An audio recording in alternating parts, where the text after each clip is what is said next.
All right, let's get started here. I brought in one singular bowl. And it's kind of like sad to be up here all by itself, but there's a purpose to it. So a number of months ago, I started saying that we were going to do a chakra series again because I haven't done a chakra series in 2 years. And I usually do it once a year. And I've been saying I was going to do it, and then other things would come up. But then I decided, okay, this is it. I keep getting signs of the rainbow, like nonstop. And when I see the rainbow, I cannot help but to think about the chakras. And I've been talking about all of these new energies pouring in, and these light codes that are being downloaded to us, and the fact that we're light bodies. And I just figured, okay, let's just move into the chakras. So last week, at some point leaving our neighborhood, there was this gorgeous rainbow, like literally coming down into our neighborhood. And when we were leaving the neighborhood, we saw the other half of the rainbow somewhere else. And it was so beautiful. And that was the moment I was like, all right, starting the chakra series next week. So we're going to take one chakra per week. This week is all about first chakra. So I'll give you a little bit of information and then we'll put it into practice physically in our bodies. But the first chakra, well, first of all, the energy centers are called chakras. And it's like a vortex of energy that is stationed in different places in the body. We think of a major 7, even though there's more than that. The first one is at the root of the spine, and it's called Muladhara, which is root support or root chakra. So the root chakra is typically the coccyx area or the tailbone region where the few vertebrae are fused together at the base of the spine. And it also concerns the pelvic floor. It also concerns the legs and the feet, the skeletal system, our blood flow, our circulation, even our teeth, right, being part of the skeletal system. This is all part of root chakra. Now, when we look at the root chakra, it's really about our roots. It's about our family. It's about where we come from. It's our ancestors. And it's whether or not we feel safe, whether or not we feel secure, and whether or not we feel like we belong. And it also concerns our natural or primal instincts or our survival skills. So the root chakra is really important. It's the foundation of all the other chakras that we mentioned. And if we have a blocked or imbalanced first chakra, it's going to affect some of the others. It has no way not to. So when we're looking at that base chakra and thinking about how there are certain glands that also go back to the chakras, the one that goes back to the root chakra is the adrenals, which are right above the kidneys. So the kidneys are also, it depends on who you're studying with. Sometimes the kidneys go back to the first chakra. Sometimes they say the kidneys go back to the second chakra. This week, I'm going to talk about the kidneys going into the root chakra, because when we are experiencing fear, anxiety, panic, like a lot of worry that leads us to fear and anxiety and panic, that's going to affect the kidneys. And Chinese medicine talks about this. Well, we also use yoga and meditation as a way to shift out of our stressed out state, our sympathetic nervous system, to the parasympathetic nervous system. And when we're creating that shift to the parasympathetic nervous system, we are going to limit our reactions when we're triggered, because that happens when we're in that stressed out state. And that's where we go into fight, flight, and freeze. So that correlates also to the root chakra. The root chakra that will make us run away when we feel like we're in danger. It'll also propel us forward into action when we know action needs to be taken. So when we're looking at root chakra, the color is typically depicted as red. So it's the color of the rainbow. So the red is the base. The red color is the slowest wavelength of energy or the slowest vibration with color. And that's one of the reasons, because it has that slower vibration and it pulls us out of ourselves. It's one reason why stop signs and lights are red, to make us stop. It's to get our attention. The secondary color is black. Look around the room. But she's the only one not wearing black or red today, but you have black hair, so that works. So the primary color is red, the secondary color is black. There are stones and crystals that you can use if you're trying to help to balance or open or activate the root chakra. This can be black obsidian, onyx, black tourmaline. This could be a red jasper, rubies, garnet, anything with the red and black tones to it. It's also for protection. So they say it's nice to have a black crystal or stone sitting near your front door for protection.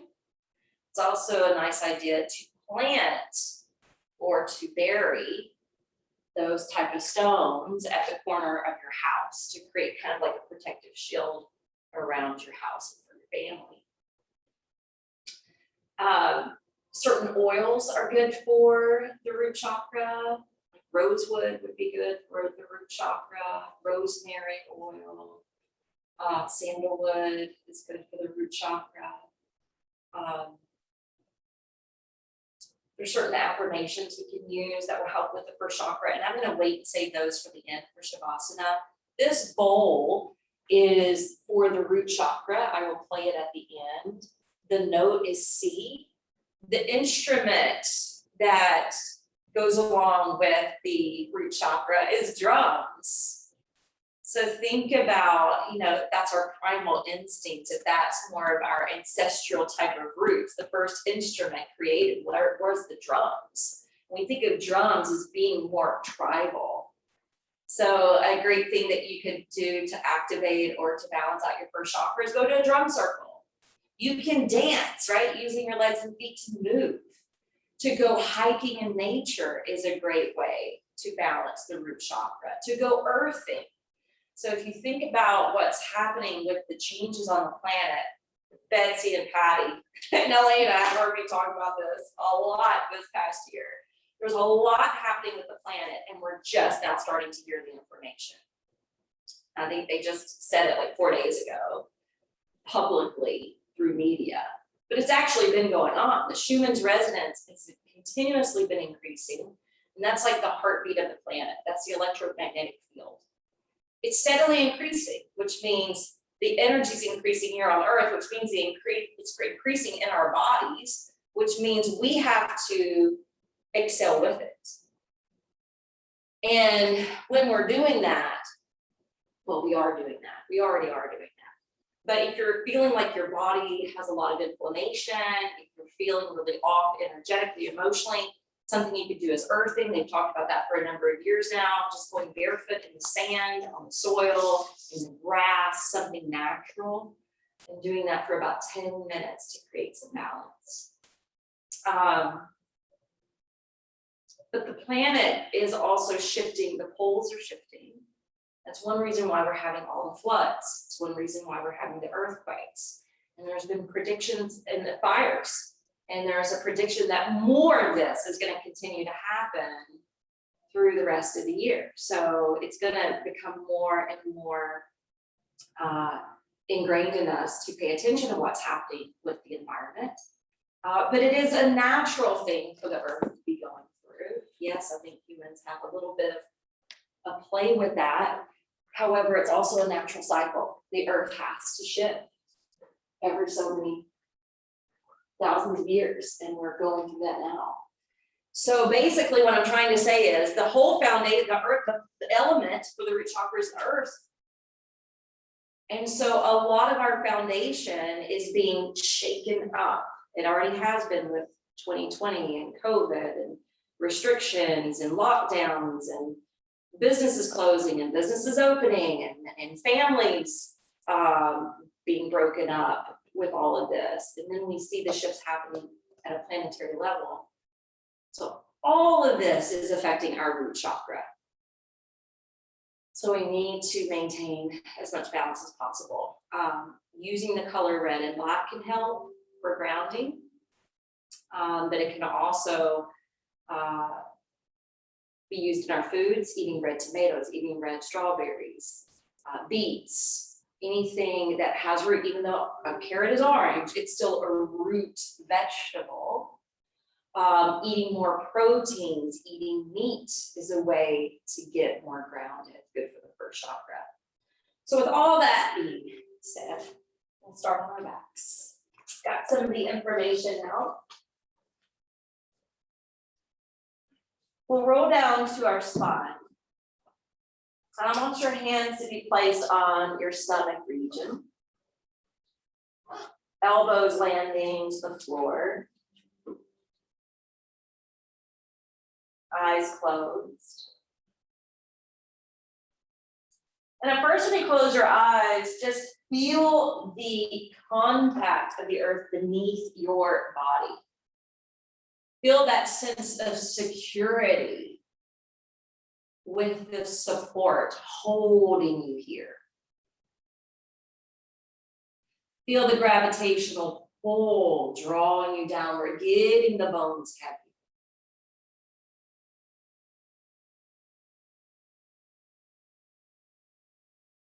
Notice which bones feel heavier to the floor. Maybe it's your rib cage, maybe it's your sacrum. Maybe it's your skull. And then when you're starting to explore your breath, emphasize and elongate your exhalations, because the exhalations focus on apana, which is the grounding energy that we experience on the out breath. So let those longer exhalations ground you down physically in your body.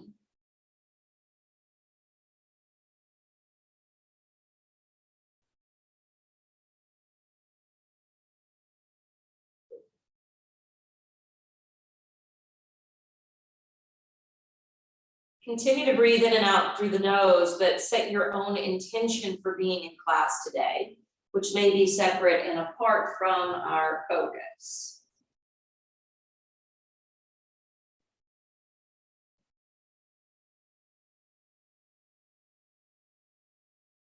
Remember, our roots are important. Our foundation is important, because without our roots, we cannot fully grow and thrive.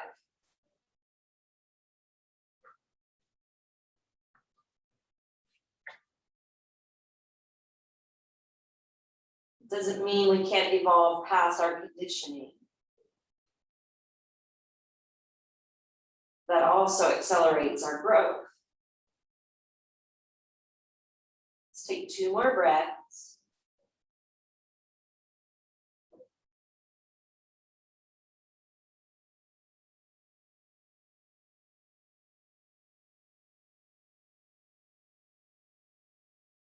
On your next inhalation, let's go ahead and sail the right leg skyward.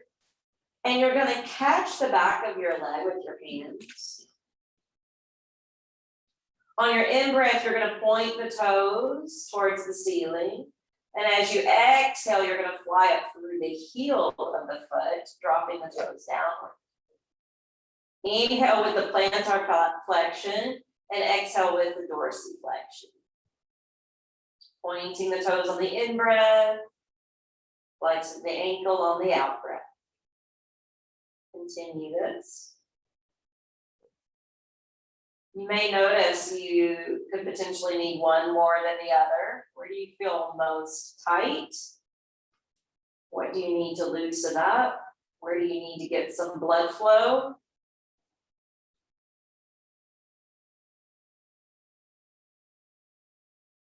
Now go ahead and bring your hands up a little bit higher towards the knee.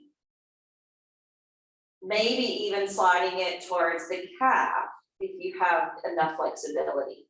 Spread the toes nice and wide. Now reach equally up through the heel and the ball of the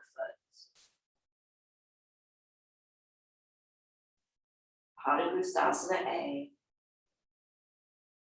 On your next exhalation, bend the right knee. Take your right hand to hold the knee. Let the left hand slide over to ground your left hip and push out through the left foot. Open up the hip to your right. Maintaining an even pelvis, which is why we have the left hand grounding the left hip down. Inhale, bring the knee back through center, swap hands to hold the strap or hold the knee, and then cross it over the midline, extending your right arm out shoulder height.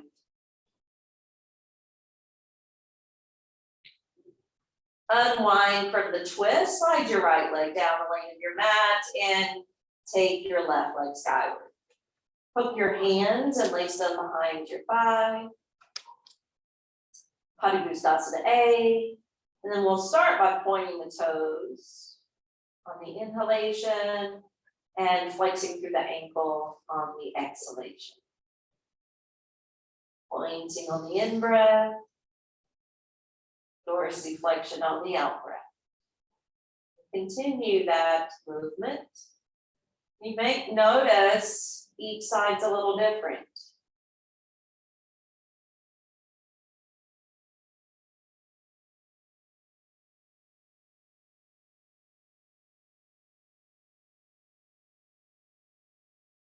Now activate the foot, reaching equally up through the heel and the ball of the foot, spreading the toes nice and wide, maybe sliding the hands up closer to the knee or towards your calf.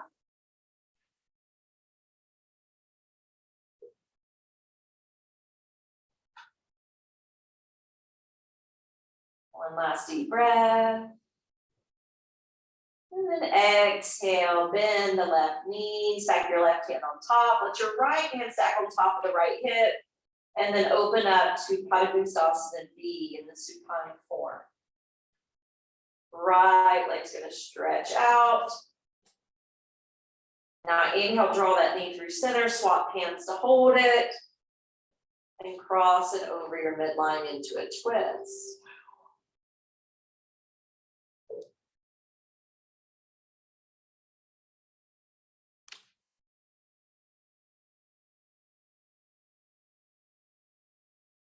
Now slowly roll back through center. Bend both knees. Turn over to one side of your body and slowly come up. When you come up, you're gonna perform active Dandasana stack pose. So your legs are gonna stretch out, your thigh bones are gonna push down, and allow your hands to rest alongside your hips. Let your shoulders roll back. Notice if you push down through your hands, it will elevate the chest. You'll also need to activate the core. So this is supposed to be a neutral pose, but it's not very neutral. I find this to actually be a difficult pose, but it comes a little easier when we elevate the arms overhead. So still focused on lengthening the legs, pressing them downward, lifting up to your side body, lifting up to your side lats, lifting up to your floating ribs and fingertips. And then exhale, release the arms. All right, we're gonna bend the right knee. And we're gonna stack that ankle on top. I'm gonna turn this way so you guys can see better. We're gonna take the fingers through the toes.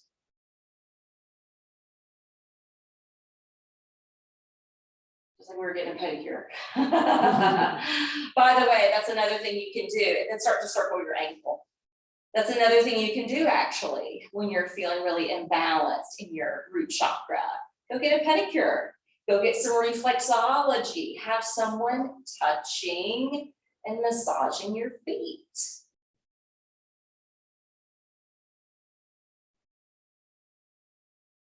Reverse that circling. Now release that hand, slide your left foot back. Lift your chest and the crown of the head upward. Moving a little bit more into the hip, but activate that right foot. So you're flexing it, spreading the toes, and making sure that you're pushing out through the mound of the big toe and inner heel so that you cannot see the bottom of the foot. When we flex the ankle this way, it protects the ligaments of the knee. One more deep breath.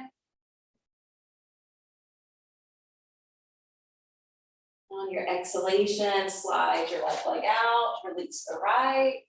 Bring your left ankle to reside on your left thigh or right thigh. We're gonna thread the fingers through.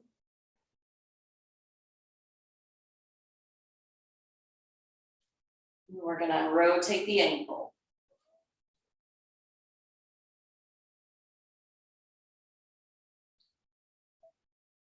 The feet don't get a lot of attention, but they deserve our attention.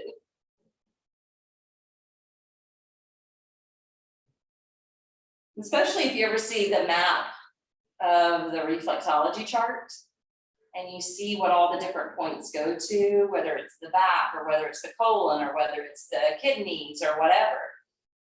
All right, bring the hands back alongside you, slide your right foot back, and then extend your vertebrae nice and long. And then activate that left foot on top. Flexing through the ankle, spreading open through the toes.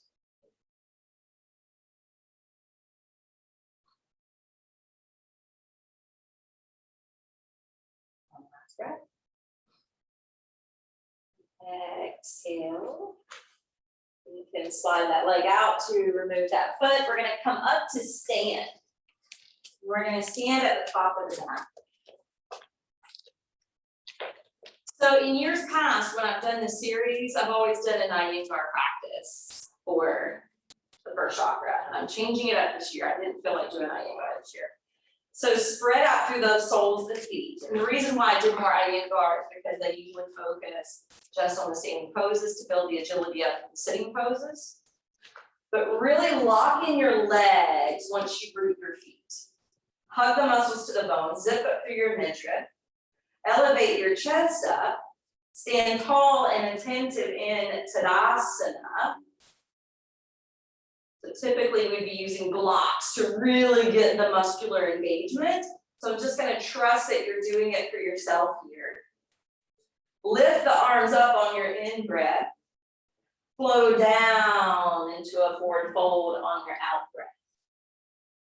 Some half Surya Namaskars. Inhale, slide your hands up to your shins or thighs. Exhale, fold back down and inhale, continue to root to rise all the way up. Urdhva. Exhale, hands to heart, Samasthiti. Notice if your legs loosened up, keep your legs locked, your feet rooting down. Inhale, arms swing overhead. Exhale, pour down to Uttanasana, you're standing forward fold. Inhale, lift and lengthen out halfway. Exhale, pour back down. Inhale, sweep the arms to your side to that. Exhale, bring the hands home, sweep home to the heart. We're gonna do one more of those. Inhale, circle the arms up. Exhale, hinge forward. This time you're gonna hold this pose. So I know that there's some lineages that teach softening the knees. We teach that in Yin. It's taught in Vini Yoga. But today we're focused on root chakra. So do it more of the Iyengar way. Spread the toes, root down through the four corners of the feet. Bring the calf muscles so they're nice and firm. Lift up through your kneecaps, contract your quadriceps so they're supporting the stretch of the hamstrings. Drive and magnetize the sternum, the heart, lower and lower towards your knees and shins, and loosely bow the head. Your arms can dangle freely, your belly's hugging in. Holding your Uttanasana, affirming nothing and no one on this earth can hold me down or back from growing to my own potential. Inhale, come halfway up, Ardha Uttanasana, pause here. And notice how, again, we can get lax through the legs. So root down through the feet, lift up through your kneecaps. You're pushing the tailbone back even though you're driving the heart forward. Belly's hugging in so that you're not swaying the low back. And then exhale, drop back down. On your next inhalation, we're going to step it into plank. When you come to plank pose, the foundation has changed. The primary foundation is the arms and hands, but we're still utilizing the feet. Go ahead and exhale, push back to downward facing dog. Lengthening and sliding up into the sacrum. Shift forward to plank. Exhale, descend to your knees. Keep your toes curled and press back towards this version of extended child's pose. So again, we're focusing on the feet a little bit today. Think about how they're often just trapped in shoes. So this is great for stretching the fascia of the feet. It's good for the reflex points of the toes. Inhale, rock forward, hands and knees. Exhale, lift the knees, come to plank. Get your arms strong, get your legs strong, get your core strong. Exhale, push back down dog. Now find more of a balance between the hands and the feet. Root the feet so your heels actually levitate a little higher away from the floor. This will also elevate your seat up to be the pinnacle of the pose.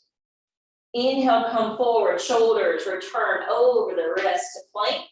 Heels press back, crown reaches forward. Exhale, descend the knees, press back like child's pose.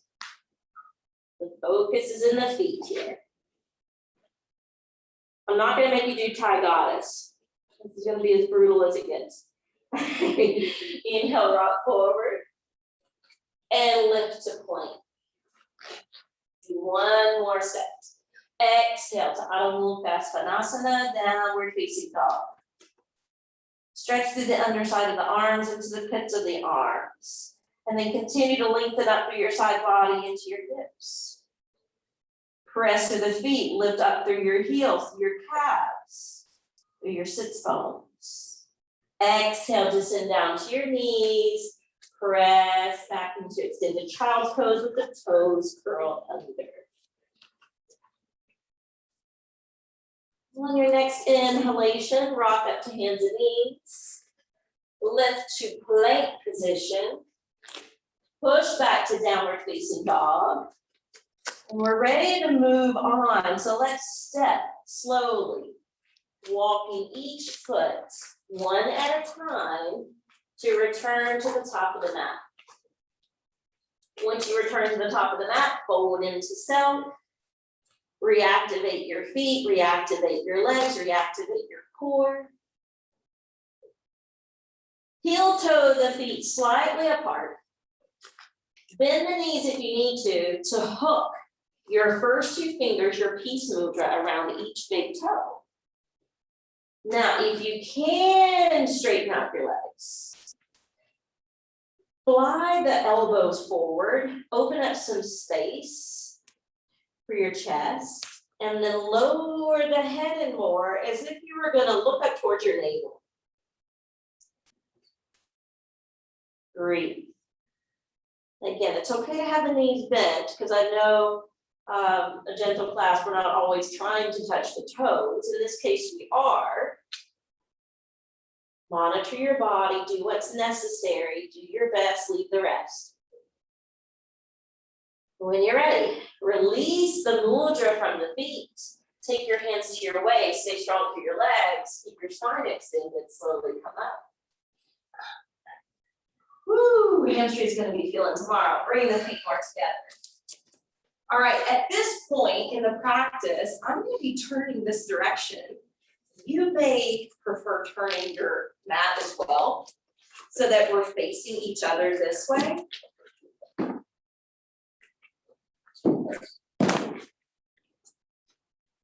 Otherwise, I would have to move off the mat and the people at home would be lost. So separate the feet really wide here. Take the arms out shoulder height. Flip your palms to face down. Casually glance over, make sure your wrists are in the same line as your ankles. And then I'm gonna try to mirror you. Rotate your left foot 90 degrees. All right, then lunge that knee.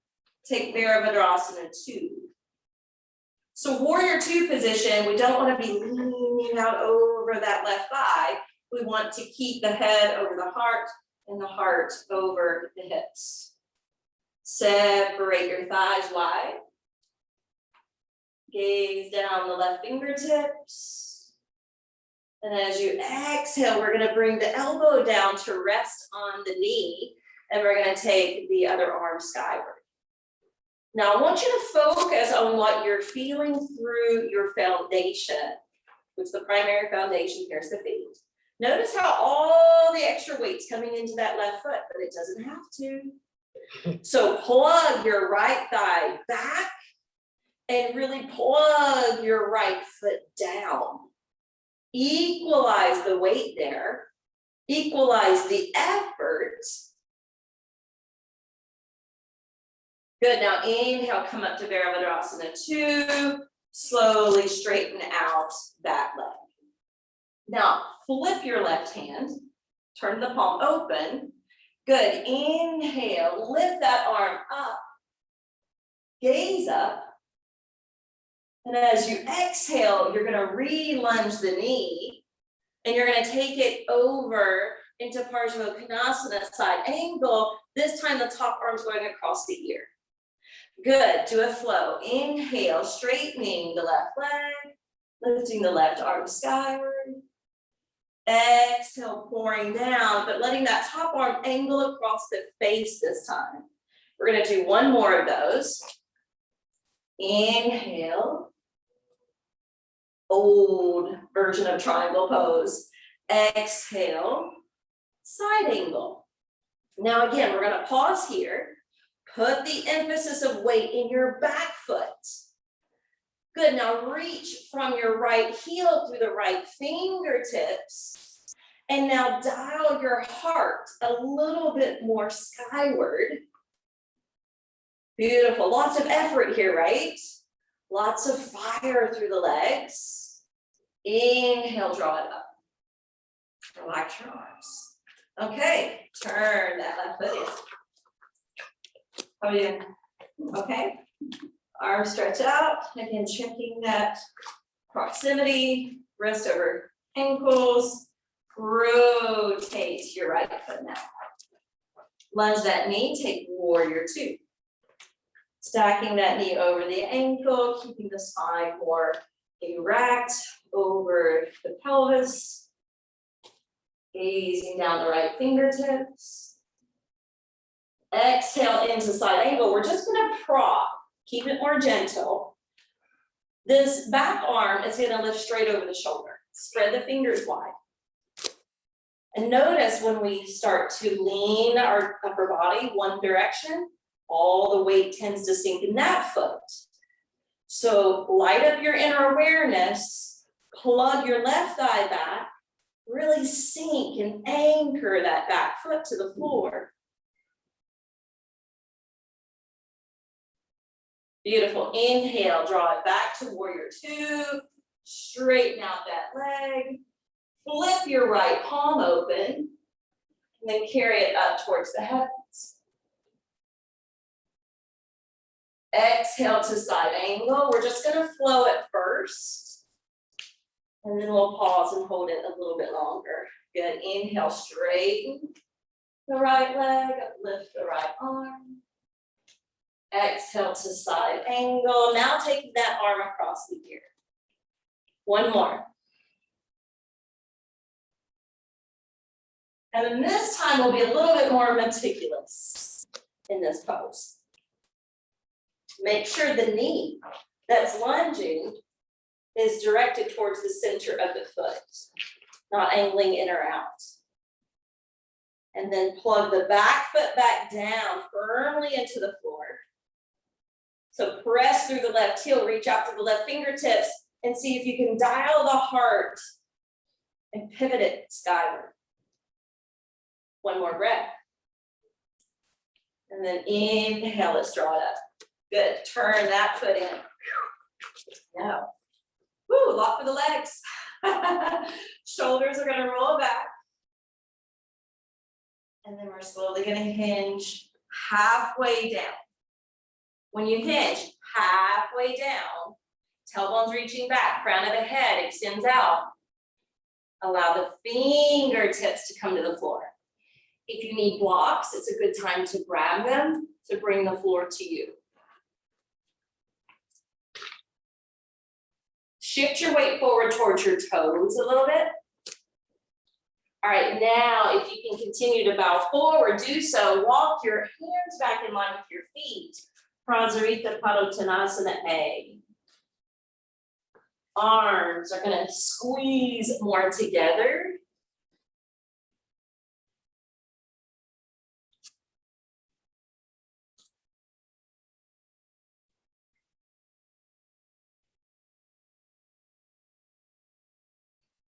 Firmly here as you hold, I am safe, and I am sound. Safe and sound.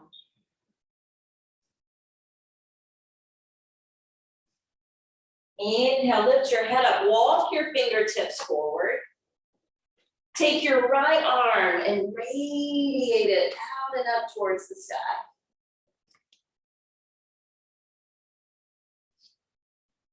One more deep breath.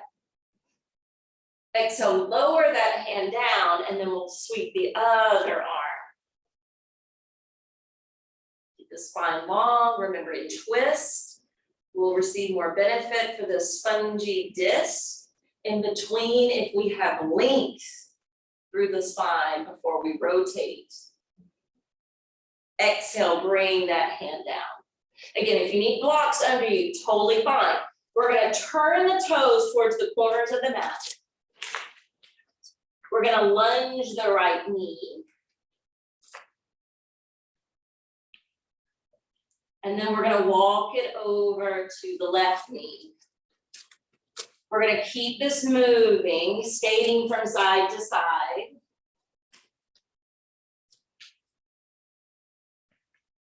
Working into the side lunges.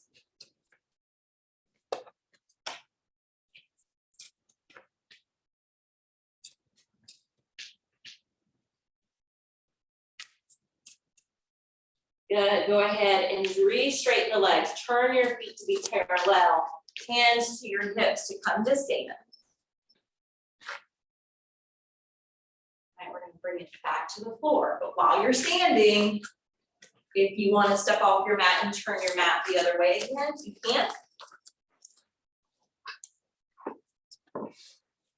Now we're coming into some sitting postures. That's gonna focus again on first chakra.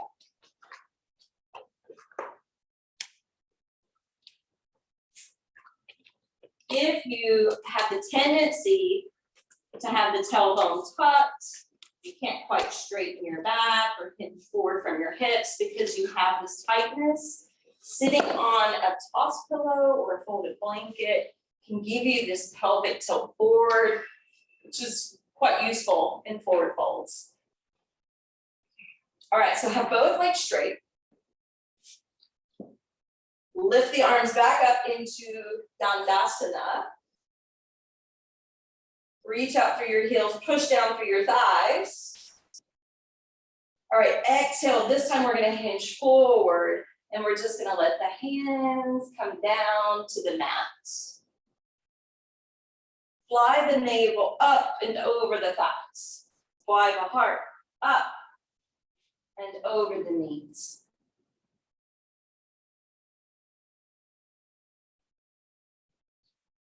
you have flexibility and you want to go lower, focus on keeping the extensions, filling the belly down, eventually filling the chest down, and eventually taking the head down. The belly should always land first before you try to drop your head. Otherwise, you can strain the neck.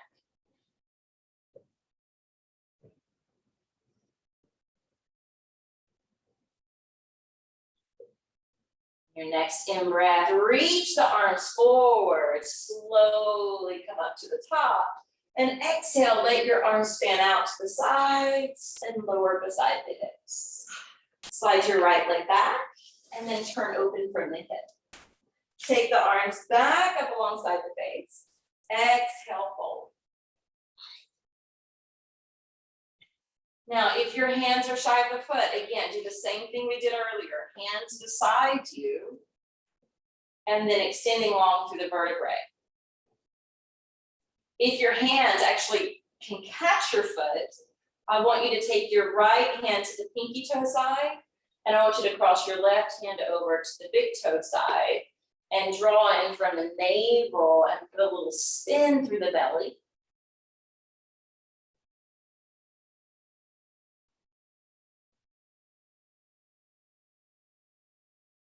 Affirming here to hold left and right and all around. Life's harmonies are mine.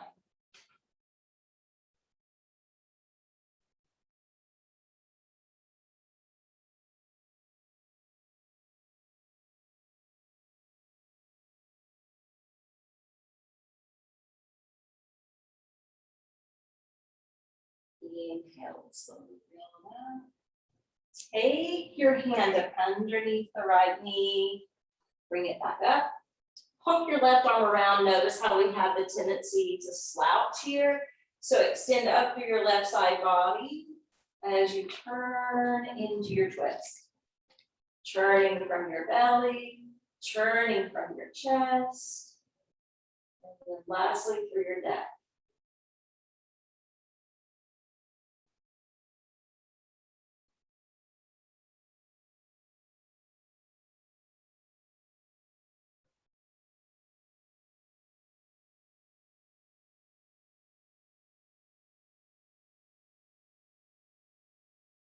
Exhale slowly. Unwind from the twist. Slide your right leg out. Bring your left knee in. Turn open from the hip. Let your arms fly up. Exhale, fold down. The hands can rest on the sticky mat. But if they can come to the foot, right hand to the big toe side, left hand to the pinky toe side, and then put a little extra spin from your navel towards your right thigh.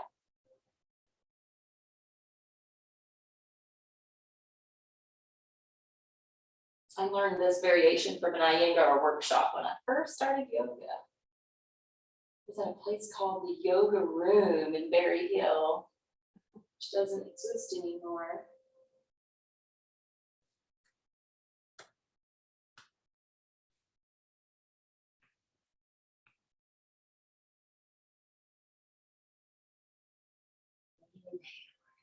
Build back up. Okay. That knee, lift it up. Hook the right arm around. Lift through your right side body. Take the left hand behind you. Spin around to your left.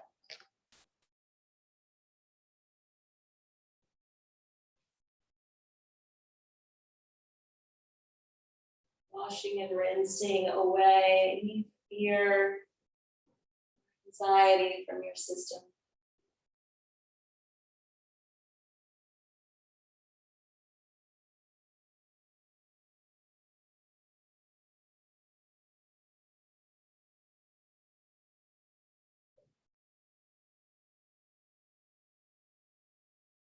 Exhale, you can unwind.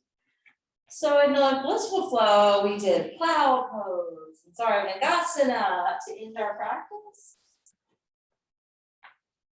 I don't think that's very gentle. So I don't want to do that to you. We could do legs up the wall for Shavasana though. And if you're at home, if you want to do legs up the wall for Shavasana or onto a chair or an ottoman, you can. But before we do that, let's get a couple inversions in. So in lieu of shoulder stand and plow, unless you really want that, go for that. But I was thinking for gentle, it might be nice to do waterfall like this. So if you come down to your back, push down through the feet, tuck and lift to bring the block under the sacrum. And just be in supported bridge at first. Just make sure you're feeling nestled in. You've got the block at the right placement.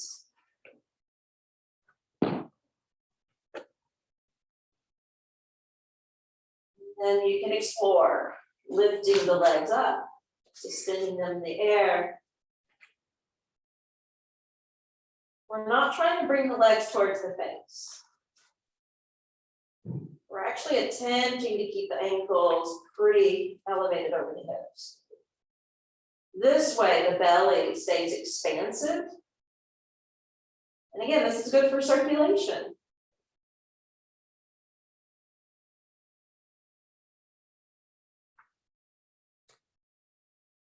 This helps to bring venous blood back down in the direction of the heart.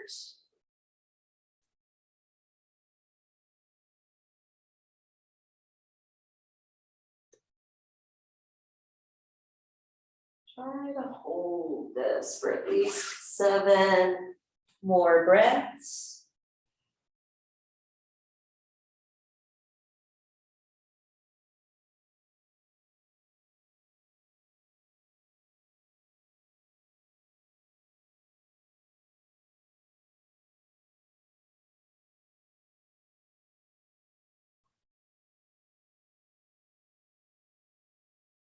You've completed your 7. You can bring the feet back down.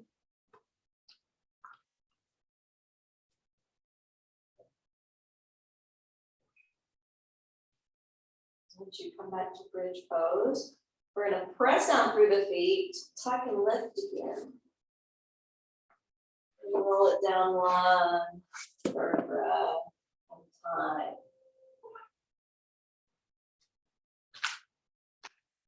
Once you roll down, catch your knees. Tuck them in towards your chest, wrap them lovingly around with your arms.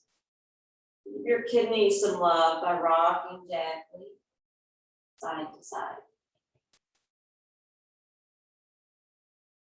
And then separate your arms so your knees can fall to the left.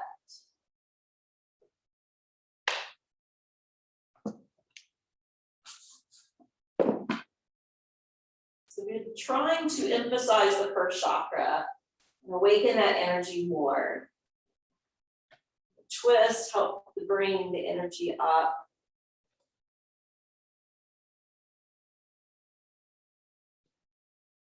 Inhale, draw the knees to center. And then exhale, let them roll around to the right.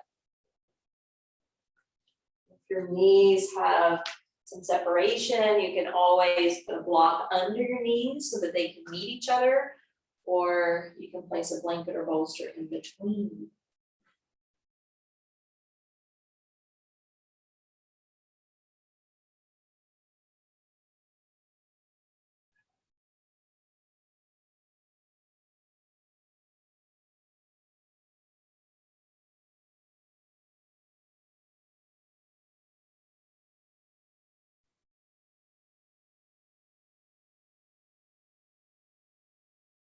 Ready, roll back to center. And this is where I would love to offer you legs up the wall, since we are focused on first chakra. It's good for other chakras too, because you're inverted. So if you're at the back, in the back row, and you just want to take your mat and slide it a few inches farther back, you can. If you're in the front row, you can come up to this front wall. There's still room at the back wall or the side wall. And if you prefer just to stay on your mat and don't feel like moving it, that's okay too. I'm gonna dim the lights.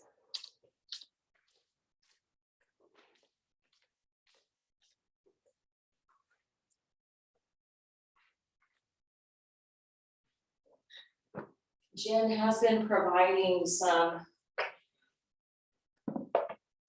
towels for the eyes. I do highly encourage someone to cover the eyes. If you're not in the habit of it.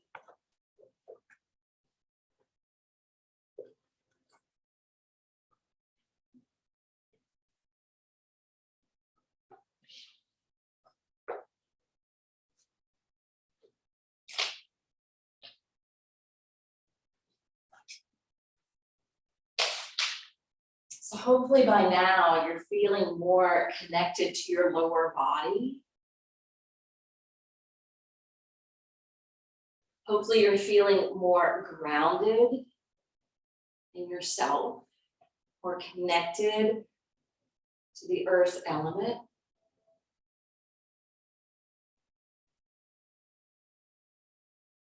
We're going to use some affirmations for our Shavasana today.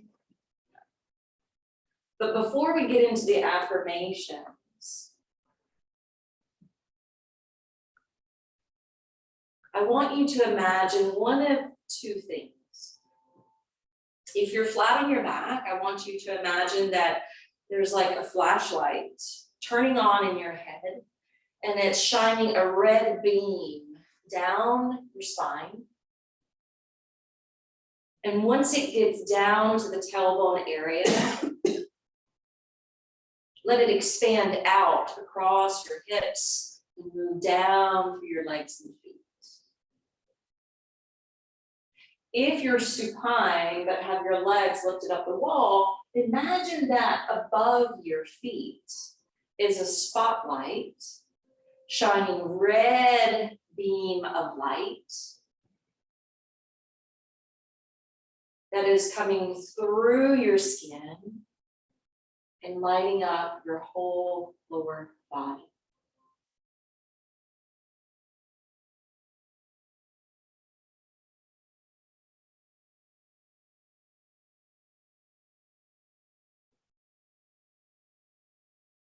Affirming mentally within, I am centered. I am grounded. I am centered and grounded.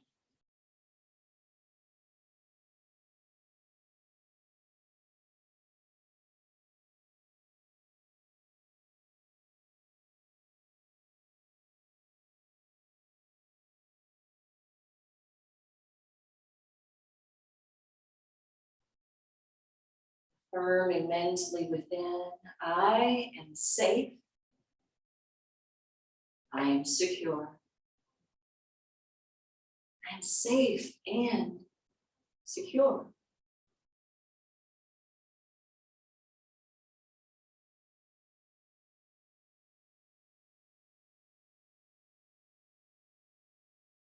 Affirming silently within, I am protected. I am fearless. I am protected and fearless.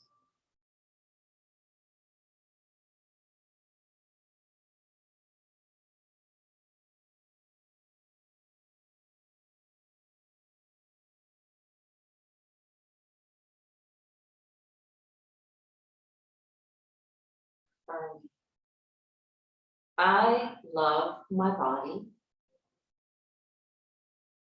I trust my body's wisdom. I love my body and trust my body's wisdom.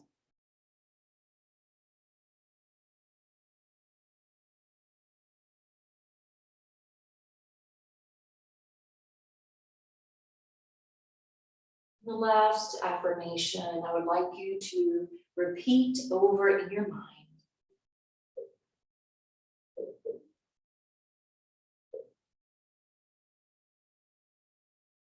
I have the right to be here. I trust my needs will be met. I have the right to be here and trust all my needs will be met.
This is the note C.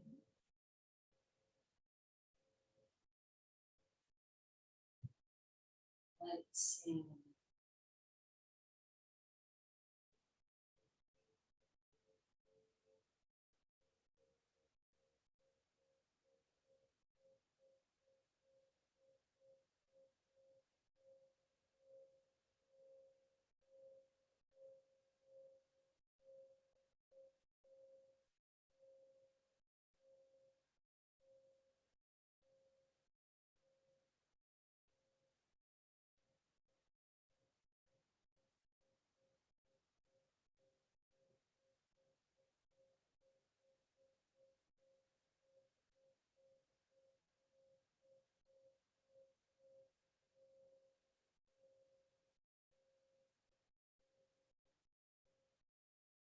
as that bell tone fades away.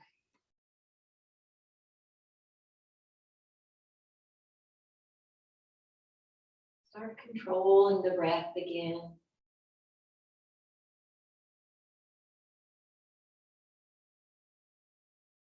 As you deepen your breath, you can start to slide the feet down the wall. You're welcome to hug them in.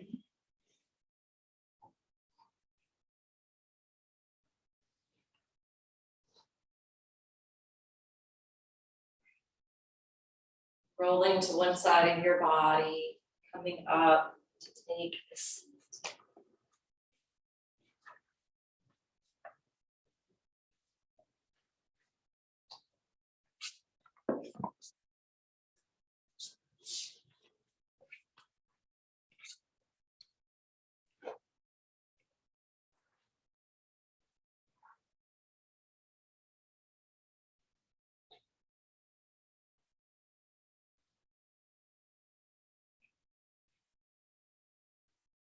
Let's chant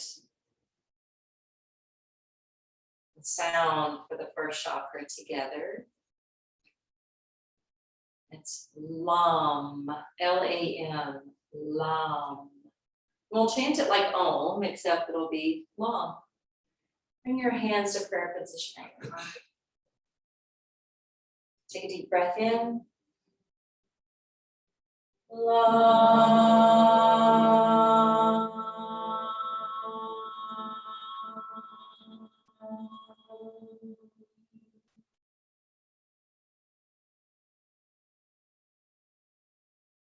A light in me honors and bows to the beautiful light in each of you.